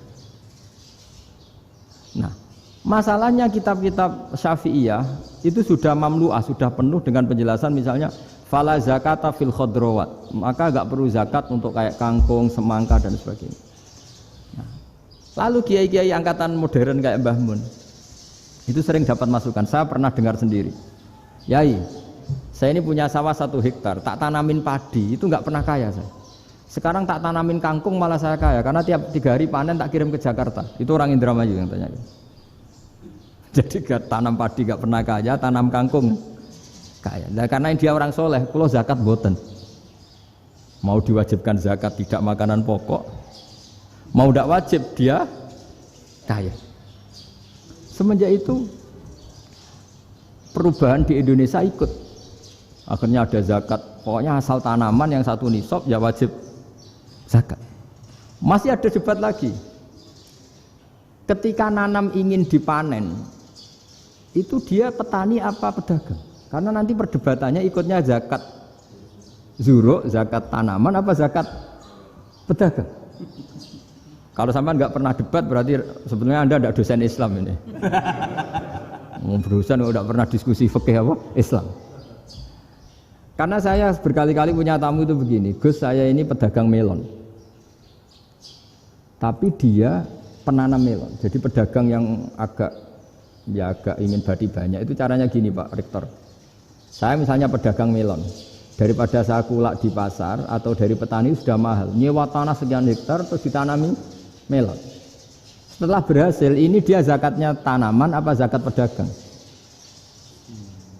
Karena dia nanam itu mentalnya sudah pedagang. Padahal nanti zakatnya beda kan? Yang 1 2,5%, yang 1 rubul usur sama nisful usur sama usur, 1/10 sama 1/20. Kalau zakatnya zuruk kan 1/10 atau 1/20. Yang 1 rubul usur, kira-kira 2,5. Saya ulang lagi ya. Jadi di era modern itu kita jadi bingung, pedagang tapi gayanya petani tapi hakikatnya. Jadi gampangannya gini ya, kalau saya pedagang beras, kok saya kaya raya, itu mendingan nyewa sekian hektar untuk ditanamin beras, padi ya, daripada tengkulak, daripada beli. Akhirnya perdebatannya, ini zakatnya pakai apa? Misalnya tebu, misalnya petani tebu. Oh jelas kalau nanam tebu itu ingin dijual. Masa apa tiga es tebu berhektar-hektar? Lah kira-kira kalau menurut jenengan ini zakatnya zakat apa? Tijarah apa zakat tanaman? Mentalnya tijarah, mentalnya pedagang. Nah ini saya hanya mau cerita. Khilaf, kadang-kadang orang angen-angen. Khilaf itu enggak mungkin enggak.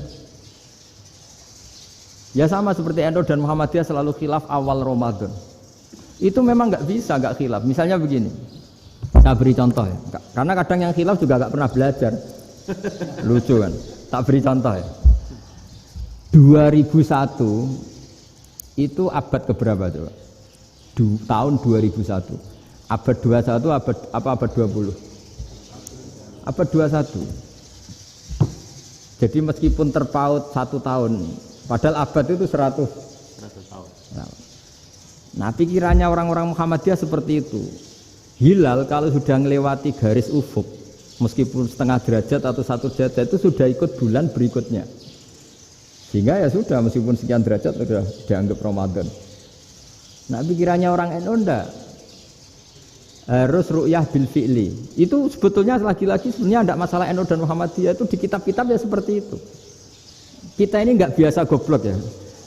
Artinya kita yang keluarga kiai tahunya kunut mazhab Hanafi, enggak kunut mazhab Syafi'i. Tapi tahu-tahu ini mazhab NU, ini mazhab itu aneh itu menurut kita ini anggap apa? Mana ada Muhammadiyah jadi mustahid, mana ada NU jadi mustahid. Jadi sebetulnya orang tahu semua lah kalau Abu Hanifah itu tidak kunut, Imam Syafi'i itu kunut. Imam Syafi'i pernah main di masjidnya Abu Hanifah ya tidak kunut, ditanya kenapa tidak kunut? Jenengan itu presiden kunut, tidak sanggup mati Abu Hanifah. Dulu dia biasa aja. Sekarang geger, ya karena tidak punya kegiatan. Sebenarnya itu nggak masalah, mulai dulu biasa. Saya teruskan ya. Nah, menurut mayoritas ulama nunggu ru'yah bil fi'li. Ru'yah bil fi'li itu gini. Mata telanjang bisa melihat karena agama ini menggantungkan perintah itu sama melihat. Kalau kamu tidak melihat itu bagaimana kena hukum? Ibarat gini, Pak Rektor datang ke rumah saya tapi saya nggak tahu. Kena nggak saya hukum harus menghormati? Dia datang nggak sembunyi-sembunyi. Saya kena hukum harus menghormati ya kalau melihat, kalau enggak ya enggak. Tapi Pak Rektor tetap bilang Loh, tapi saya hakikatnya datang, jadi saya datang saja. Itu kan ribet. Akhirnya ya sudah, itu nggak ada khilaf sampai mati ada khilaf karena yang satu menggantungkan hukum itu digantungkan sama tahu. Kalau tidak tahu ya, misalnya baju saya ini hakikatnya ada najis, pas sholat saya tidak tahu, sholat saya sah apa tidak? Sah, karena hakikatnya ya memang saya tidak tahu, tapi hakikatnya ada najis apa tidak? Ada.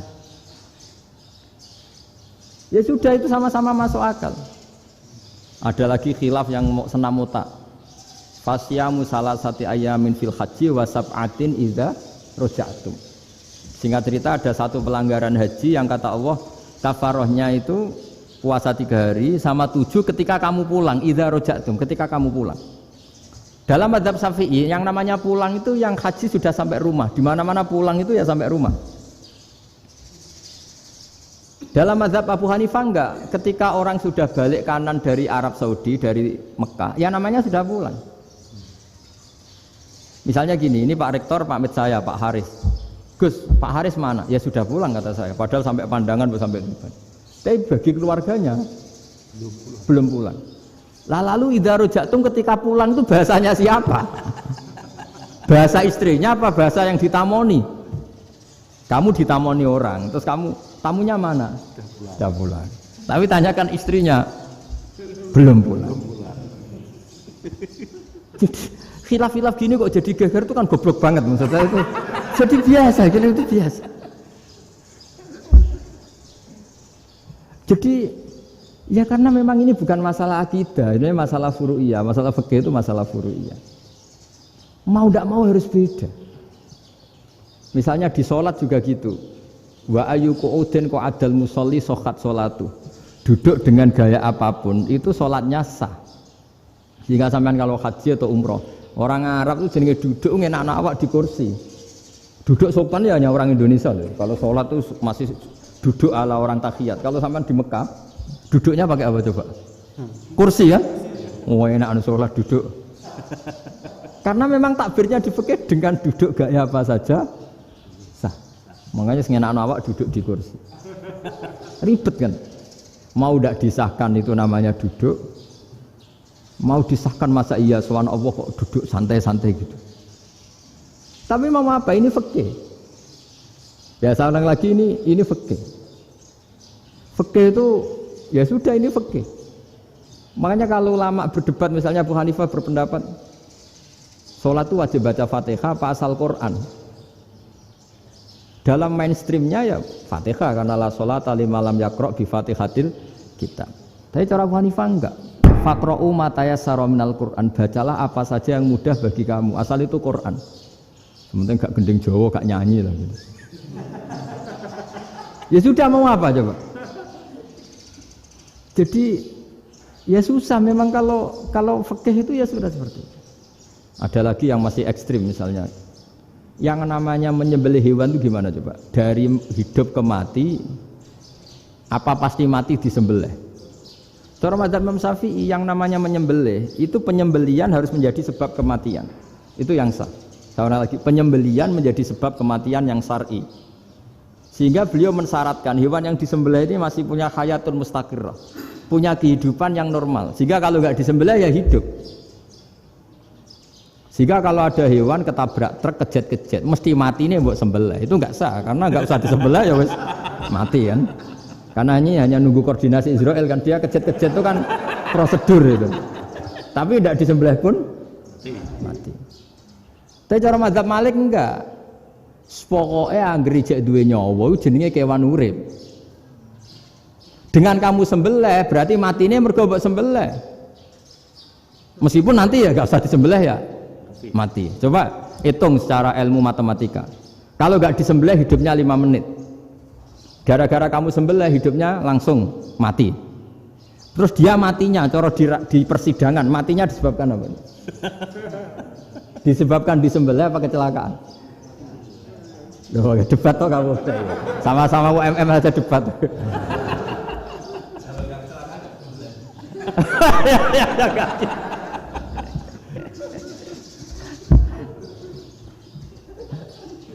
Loh saya pernah masalah ngalami nyata itu. Saya jalan-jalan sama anak saya pakai motor.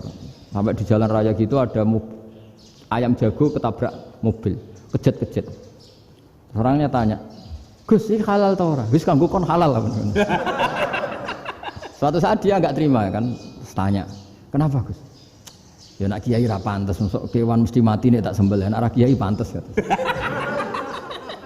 Karena aku tahu kamu tuh gak kiai, mesti motifnya itu mergo jago, jajal cilik gak mau takokno. Andekan ayam itu bayi kan gak ditanyakan. Kejet-kejet mati rak lah wong cilik wae. Tapi masalahnya ini kan jago. Eman. Ya. Tapi secara fikih pertanyaannya tadi.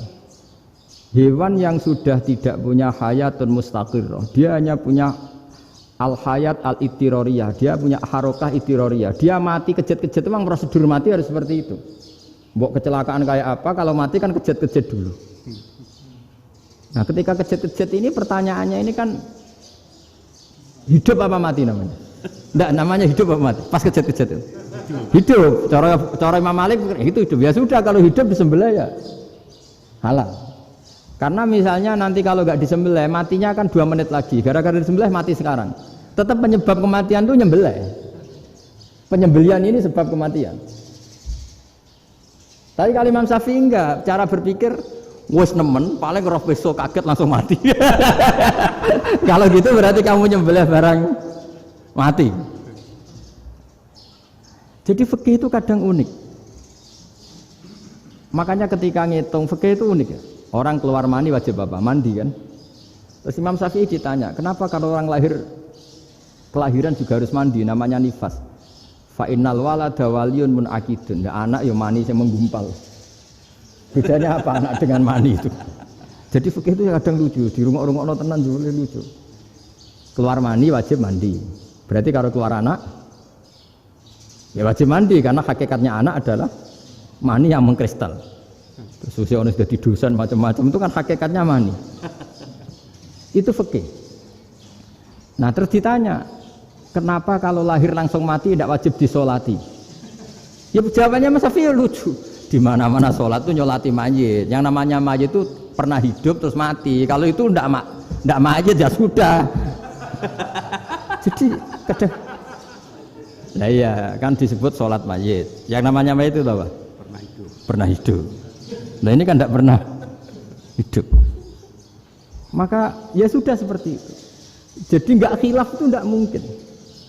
Nah kalau qit'atul lahmin, kalau hanya potongan daging, mungkin wah itu tidak manusia karena qit'atul lahmin. Sekarang pertanyaannya, kalau sudah berbentuk manusia meskipun tidak pernah hidup, nah ini mulai perdebatan karena melihat tidak pernah hidup itu nggak memenuhi syarat, tapi melihat ini sudah suratu adamiyin, bentuknya sudah.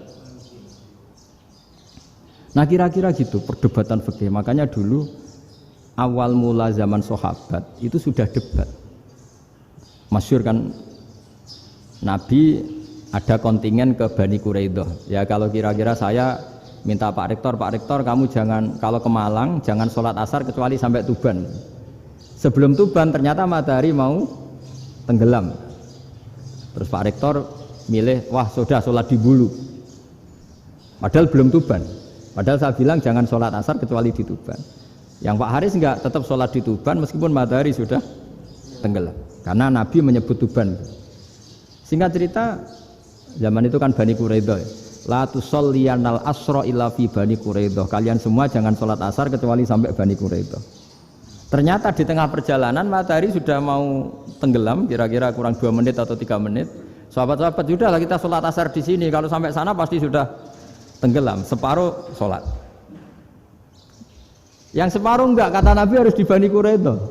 Ya sudah nunggu di Bani Quraidah meskipun matahari sudah tenggelam. Singkat cerita 2 kelompok ini matur, ya Rasulullah kita ngalami ini perdebatan gini-gini. Di semua riwayat di hadis-hadis sahih disebut falam yu'annif wahidan minhuma. Nabi tidak menyalahkan salah satunya atau enggak menyalahkan dua-duanya. Itu bahasa Indonesia juga ribet, yang benar gimana itu? Enggak menyalahkan salah satunya, apa enggak menyalahkan dua-duanya? Gimana bahasa benarnya? Salah satunya. Salah satunya itu dua-duanya? Iya. Enggak, kalau bahasa Indonesia tidak menyalahkan Kedua-duanya. Kedua-duanya apa salah satunya yang benar? Kedua-duanya. Kedua-duanya. Bahasa Indonesia itu ya kadang ruwet ya. Orang pinter kayak Pak Habibie itu namanya ya orang luar biasa. Nanti sekolahnya orang-orang idiot itu ya sekolahan luar biasa. Orang pinter banget bahasa Indonesianya ya luar biasa. Kalau sekolah untuk orang-orang yang idiot juga luar biasa. Jadi kalau dipuji luar biasa itu gak jelas ini luar biasa ya. Gak jelas kadang bahasa kita ini kadang ya gak jelas. Nah itu gak menyalahkan dua-duanya apa salah satunya? Keduanya, tidak menyalahkan kedua-duanya. Misalnya dibahasakan gak menyalahkan salah satunya, benar apa salah? Benar. Benar, ya sudah benar semua. Jadi itu bukti bahwa ijtihad itu boleh. Saya ulang lagi, bukti bahwa ijtihad itu boleh. Padahal ini jelas, yang satu harus sholat asar, padahal matahari sudah tenggelam. Makanya di antara fikih unik itu begini. Saya ulang lagi fikih unik. Saya menyaksikan betul ketika ada orang tanya Mbah Mun saya ini Kopassus. Kadang latihan itu sampai waktu zuhur habis. Saya harus bagaimana? Jawabnya Mbah Mun itu unik. Sementing ojo ngosor sholat. Engkau yojo niat jamak. Atok kodok katanya. Singkat cerita terus orang ini diskusi sama saya karena ini ya alim pernah mondok. Kenapa kosor tidak boleh? Karena kosor itu ekstrim, merubah bentuk sholat dari 4 menjadi 2. Maka alasannya harus jelas. Harus jelas itu orang yang latihan di Kopassus itu kan dia sudah berasrama di situ. Berarti dia sudah tidak musafir karena asramanya di situ, sudah mukim. Kalau dia kosor itu merubah bentuk sholat dari 4 menjadi 2. Merubah itu ekstrim. Tapi kalau dia qadha itu hanya mengakhirkan sholat dari waktunya. Kira-kira kalau kamu jadi malaikat ekstrim mana? Merubah sama menunda? Ekstrim merubah kan? Karena 4 menjadi 2. Terus ojo jamak takdim tapi jamak takhir. Itu juga penting. Bagi pengkaji fikih itu penting. Kalau jamak takhir itu salah-salah sidik ora pati popo. Kenapa? Kan mirip duhur qadha. Kalau jamak takhir kan. Tapi kalau jamak takdim asar kok di waktu duhur, ekstrim mana? Perubahan takhir sama takdim itu ekstrim mana? Ekstrim takdim karena melakukan sesuatu belum waktunya. Belum waktunya. Jadi itu memang ya memang tadi kajian-kajian fikih itu memang unik. Karena bagi ahlinya, saya ulang lagi tapi ini saya ulang lagi bagi ahlinya. Makanya ketika Nabi menjamak sholat ketika nusuk, ketika haji itu kata Imam Syafi'i lis safar. Karena Nabi pergi jauh karena rumahnya Madinah. Tapi resikonya fatwa itu adalah orang Mekah nggak boleh jamak karena kawasannya nggak sampai 90 kilo lah kalau sekarang mungkin. Tapi kalau tahu Imam Malik nggak, jalin nusuk sehingga orang Mekah pun yang haji ya boleh jamak karena alasan jamaknya karena nusuk, karena haji bukan karena jarak. Terus diteruskan lagi. Kalau karena pergi boleh jamak, memangnya pergi itu kenapa? Karena repot. Nah itu masalah kan masyakoh. Nah, terus mulai ada orang-orang yang ngawur kan resepsi jamak, ribet. Wes resepsi duit utangan kan capek. Wah itu sudah jamak. Ribet kan. Jadi kalau sudah illatul hukmi itu sudah mesti bikin masalah. Kalau sudah illatul hukmi itu pasti bikin masalah. Nah, pertanyaannya jamak itu masih gampang karena bentuknya sholat masih 4. Yang ekstrim kalau qasar karena bentuk sholat 4 menjadi 2. Maka kata Mbah Mun pesennya nak kue ra mesti benere jika alasan itu tidak mesti benarnya. Pokoknya sementing tidak qasar katanya. Juga tidak jamak takdim karena qasar ini kan merubah bentuk sholat kan ekstrim. Jamak takdim juga ekstrim karena mendahulukan sholat sebelum waktunya. Kalau jamak takhir kan biasa, kalaupun salah kan mirip kodok. Ya mirip kodok biasa kan. Nah ini saya cerita, jadi fikih itu bagi ahlinya itu memang punya konsekuensi yang seperti itu. Makanya pertanyaannya misalnya bagaimana hukumnya penyembelihan lewat mesin? Ya ribet kan. Bagaimana nyembelih dari apa ini? Belakang.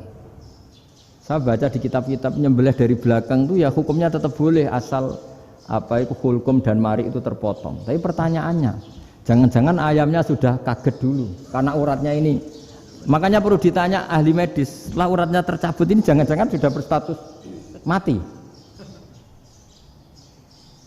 Kan potensi ketika dipotong dari sini, potensi sudah berstatus mati. Makanya, nah kalau misalnya menyembelih dengan dibaca, plak gitu langsung mati gimana? Itu tetap ada doktoh, kalau dalam bahasa fikih doktoh. Dia terkaget, begitu, ada doktoh karena nggak bisa bernafas terus mati. Berarti kelangsungannya bangkai. Jadi orang yang pengkaji fikih itu ya seperti itu, memang itu yang ditekuni. Tapi kita sebagai orang awam ya tadi, nak sing kecelakaan iku wedhus ta ayam jago ngeman, tapi nak pitik cilik ikhlas.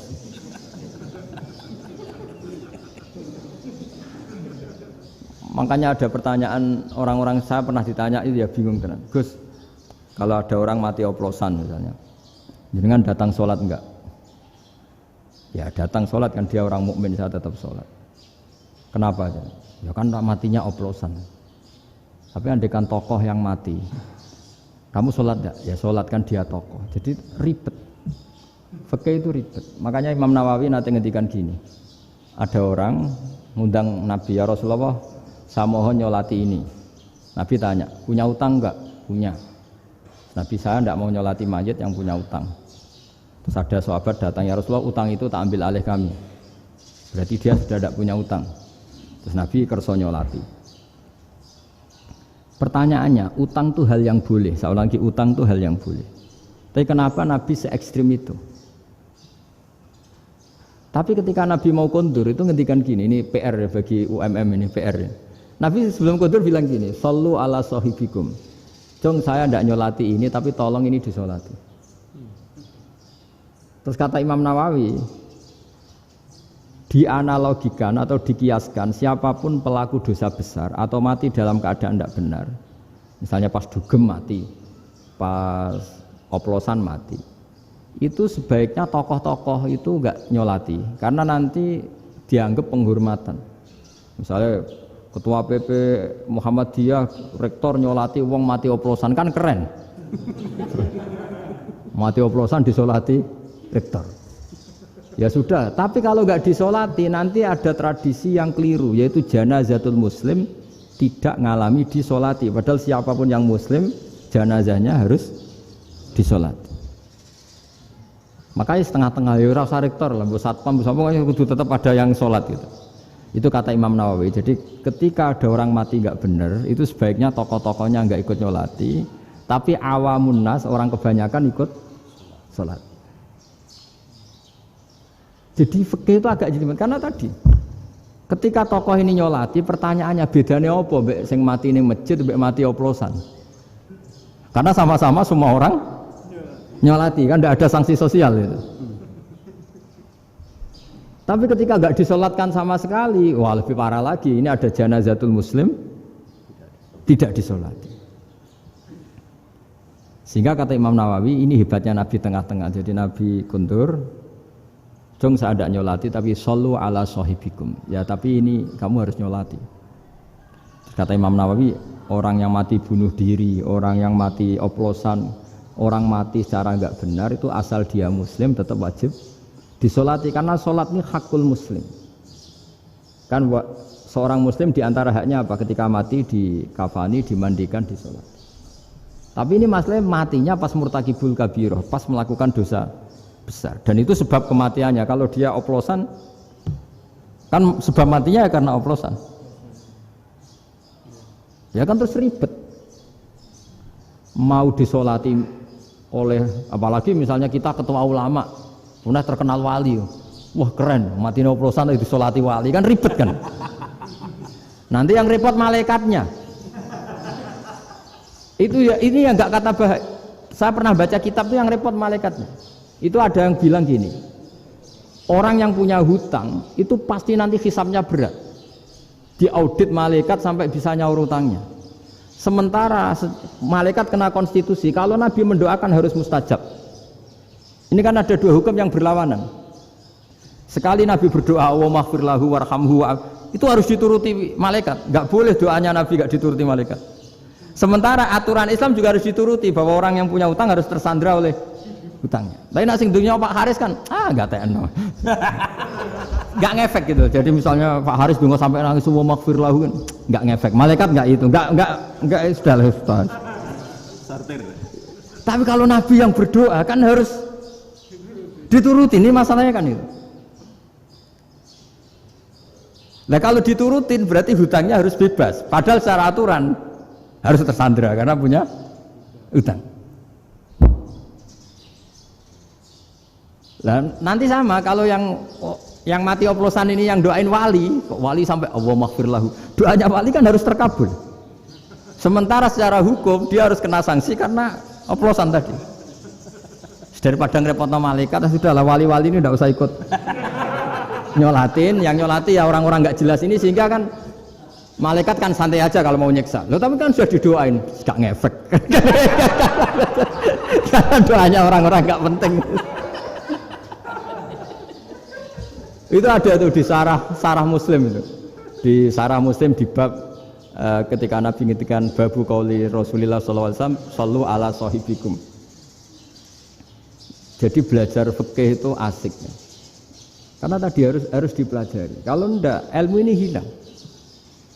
Terus nanti takutnya lagi ilmu fikih itu direduksi sosial. Terus misalnya gini, pepe wong cilik wae kiai-kiai ra gelem nyolati. Orang melihatnya ini karena yang oplosan wong cilik om larat ra disolati.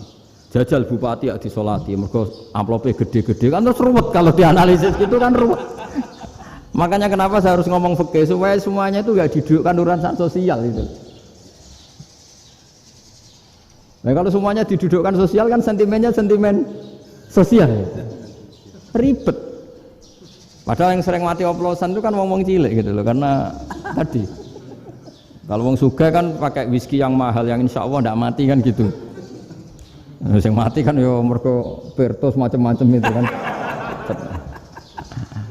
Artinya ini kalau nggak diterangkan secara fikih, kiai-kiai yang nggak datang dikira masalah sosial kan. PP salam tempel era gede terus enggak datang kan terus jadi ribet. Ya makanya ini lewat pengajian ini supaya sampean lebih tahu ya bahwa khazanah Islam ini kata beberapa ulama kafatal linnas, maknanya semuanya, sehingga Allah akan mentakdirkan kajian Islam akan ada di seluruh dunia. Jadi kenapa IAIN marak di Indonesia, UMM, Universitas NU banyak? Karena agama ini kafatal linnas, tidak miliknya orang Arab tapi milik semua. Orang alimnya juga gitu. Ketika ada liga alim seluruh dunia, itu orang Indonesia, orang Afrika, ya selalu ada orang alim yang kelas dunia. Seperti dulu ada Imam Bukhari, itu as-sakhul kutub ba'da kitabillah. Kitab terbaik setelah Quran itu Bukhari. Padahal dikarang oleh orang Uzbek. Kata siapa? Islam As-Sobyan, ada orang Arab ngakui kalau kitab paling sahih itu Bukhari. Mekah Madinah pun mengakui kalau kitab paling sahih Bukhari. Padahal pengarangnya ada orang Arab. Orang mana? Uzbek. Imam Ghazali yang diakui seluruh dunia itu Atus itu ikut Persia, juga bukan orang Arab. Sibawayh jadi orang Persia. Nah ini yang belum ada orang Malang ini, tinggal PR ini. Ya nyusul ya. Ya Sarah demikian. Assalamualaikum warahmatullahi wabarakatuh.